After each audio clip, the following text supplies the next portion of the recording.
নমস্কার বন্ধুরা, আমি সুশোভন আর আপনারা দেখছেন আপনাদের প্রিয় চ্যানেল অদ্ভুত অথচ বাস্তব। ভিডিওর শুরুতে একটা কথা বলে রাখি, আজকের আলোচনার গভীরে যাওয়ার আগে এই সংক্রান্ত সমস্ত গুরুত্বপূর্ণ নিউজ রিপোর্ট এবং অফিসিয়াল ডকুমেন্টসের লিঙ্ক আমি ডেসক্রিপশন বক্সে দিয়ে দিয়েছি। আপনারা চাইলে সেগুলো যাচাই করে নিতে পারেন। কল্পনা করুন, আপনি একটি ব্যবসা করছেন আর আপনার লাভের অঙ্কের হয়তো 15 থেকে 20%, কিন্তু হঠাৎ একদিন সকালে ঘুম থেকে উঠে দেখলেন আপনার পণ্যের উপর 126% ট্যাক্স বসানো হয়েছে। অবিশ্বাস্য মনে হচ্ছে তো? কিন্তু ঠিক এই ঘটনায় ঘটেছে ভারতের সোনালী ইন্ডাস্ট্রি বা সৌরশক্তি খাতের সঙ্গে। বন্ধুরা, it is becoming invariably clear যে আমেরিকার ওপর অন্ধভাবে ভরসা করা এখন ভারতের জন্য একটি বড় ঝুঁকি হয়ে দাঁড়িয়েছে। যেখানে গত কয়েক মাস ধরে ট্যারিফ নিয়ে আলোচনা চলছিল যে এটি 10% না 15% নাকি 25% হবে, সেখানে ডোনাল্ড ট্রাম্প প্রশাসন এক ধাক্কায় ভারতীয় সোলার ইম্পোর্টসের উপর 126% ম্যাসিভ ট্যারিফ ঘোষণা করে দিয়েছে। আজকের এই প্রতিবেদনে আমরা বিশ্লেষণ করব কেন আমেরিকা ভারতের মতো স্ট্র্যাটেজিক পার্টনারের পিঠে এভাবে ছুরি মারল এবং এই পুরো ঘটনার আড়ালে থাকা জিওপলিটিক্যাল ইকুয়েশন আসলে কি। আমেরিকার এই ঘোষণা আসার সঙ্গে সঙ্গেই ভারতীয় শেয়ার বাজারে যে ভূমিকম্প হয়েছে তা গত কয়েক বছরের মধ্যে বিরল। আজ সকালে আমাদের স্টক মার্কেট খোলার আগেই এই খবরটি পাবলিক হয়ে গিয়েছিল, কারণ এটি আমেরিকান টাইমে ঘোষণা করা হয়। ফলস্বরূপ ভারতের বড় বড় সোলার কোম্পানিগুলোর শেয়ারে ধস নেমেছে।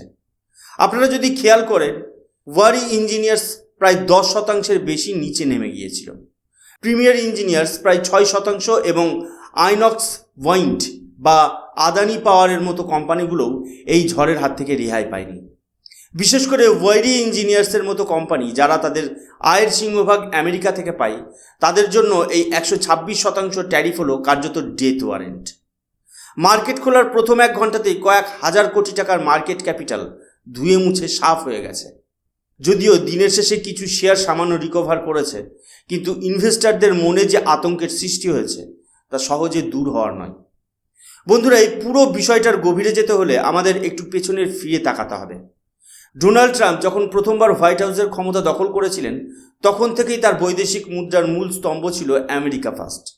এটি কেবল একটি নির্বাচনী স্লোগান ছিল না, এটা ছিল আমেরিকার কয়েক দশকের পুরনো গ্লোবালাইজেশন নীতিকে ছুঁড়ে ফেলে দিয়ে এক চরম প্রোটেকশনিস্ট বা সংরক্ষণবাদী যুগে প্রবেশ করা। ট্রাম্পের দর্শন খুব পরিষ্কার, আমেরিকা যদি দুনিয়ায় সুপার পাওয়ার থাকতে চায়, তবে আমেরিকার বাজার কেবল আমেরিকার কোম্পানির জন্যই সংরক্ষিত থাকতে হবে।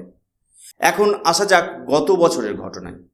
গত বছর আগস্ট মাসে যখন ডোনাল্ড ট্রাম্প ক্ষমতায় এসেছিলেন, তখন তিনি ইঙ্গিত দিয়েছিলেন যে ভারতীয় সোলার প্যানেল আমদানির উপর থেকে তিনি 18% ট্যারিফ বা শুল্ক বসাবেন।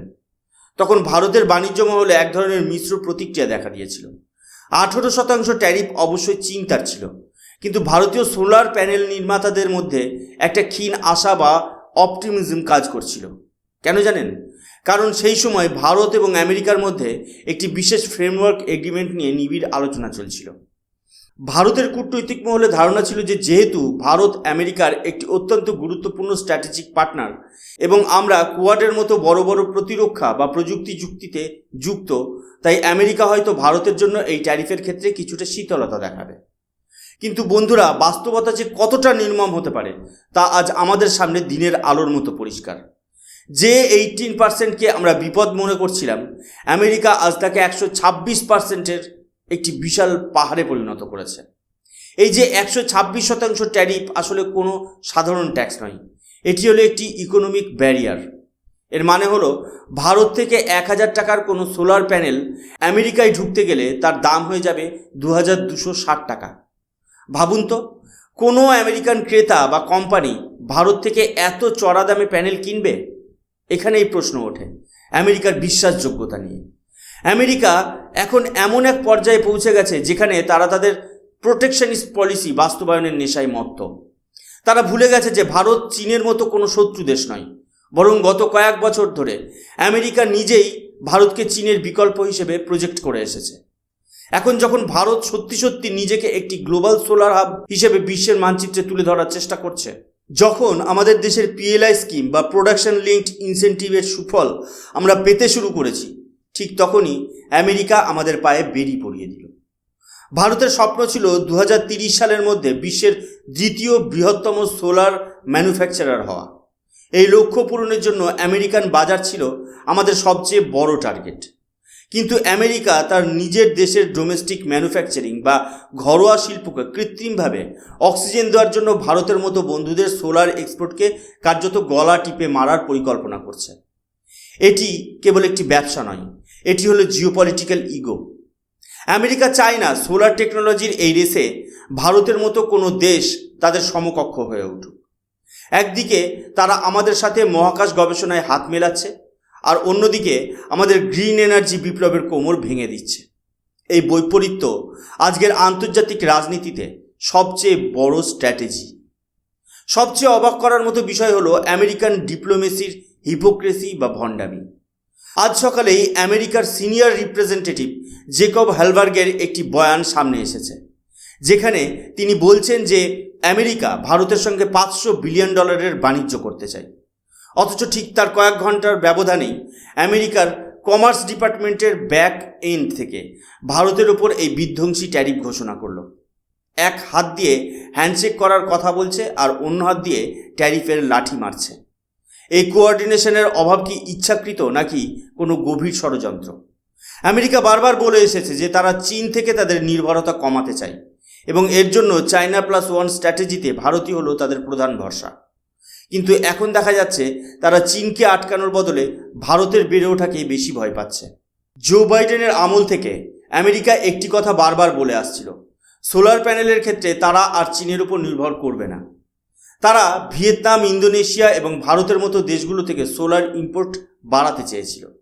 কিন্তু আজকের দিনে দাঁড়িয়ে সেই আমেরিকা যখন ভারতের উপর 126%, ইন্দোনেশিয়ার উপর 143% এবং লাওসের উপর 81% ট্যারিফ বসায়, তখন প্রশ্ন ওঠে তাদের আসল উদ্দেশ্য নিয়ে। ব্লুমবার্গের মতো ওয়েস্টার্ন মিডিয়াও এই বিষয়ে অসন্তোষ প্রকাশ করেছে। গত বছর আগস্টে যখন প্রথমবার 50% ট্যারিফের কথা উঠেছিল, তখন মিডিয়া বলেছিল যে এটি সোলার এনার্জি অ্যাডপশনকে ধীর করে দেবে।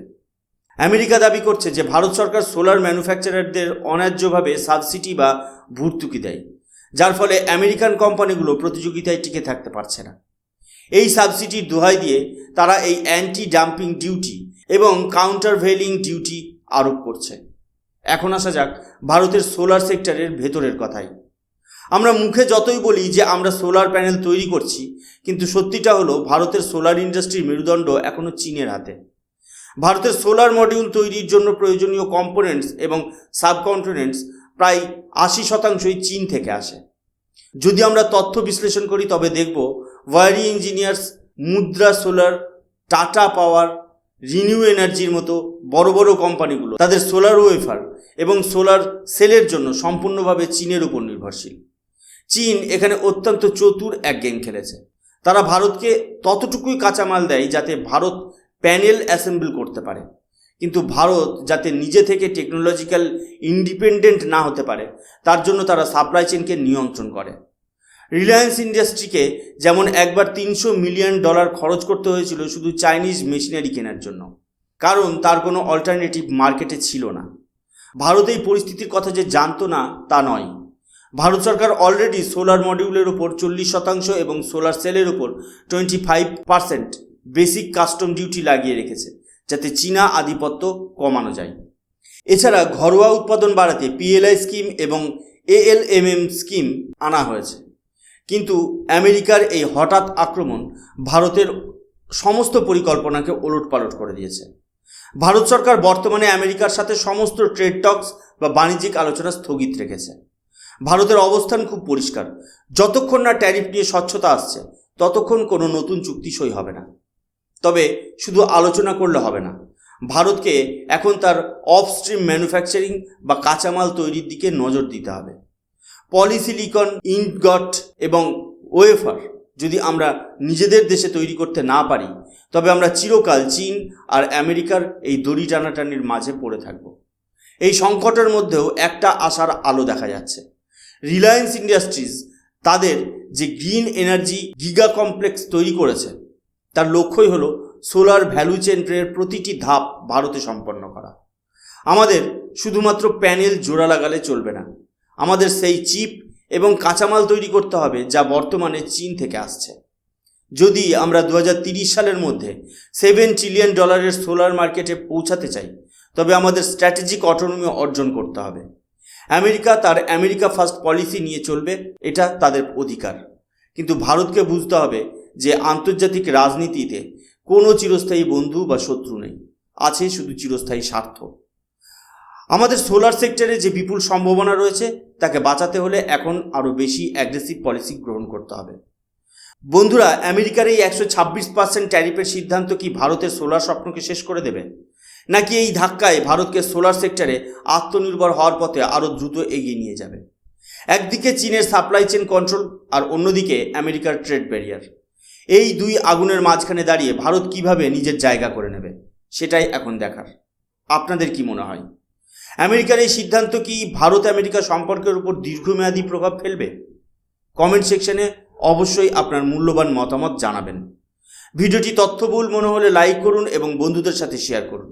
আর জিওপলিটিক্সের এই ধরনের গভীর বিশ্লেষণ দেখতে হলে অদ্ভুত অথচ বাস্তব চ্যানেলটিকে সাবস্ক্রাইব করতে ভুলবেন না। দেখা হচ্ছে পরের ভিডিওতে, ততক্ষণ পর্যন্ত সাবধানে থাকুন, ভালো থাকুন। জয় হিন্দ, বন্দে মাতরম, ভারত মাতা কি জয়।